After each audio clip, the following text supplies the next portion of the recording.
Well, we're probably successful because they're great players, and they're definitely great people. And I think that what I try to do is every single player is different.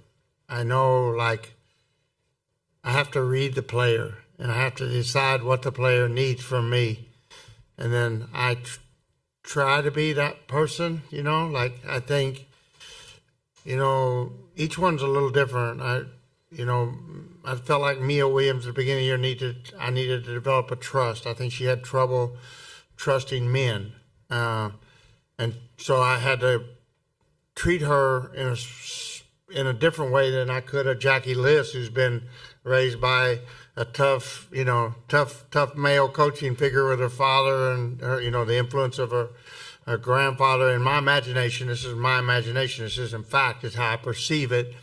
But I felt like, I've just always felt like Jackie was come here for a reason. She come to play with Nyjah. She came to win the World Series, and she was bought into that. Whereas I thought Mia needed me to be slow to develop our friendship and to develop trust.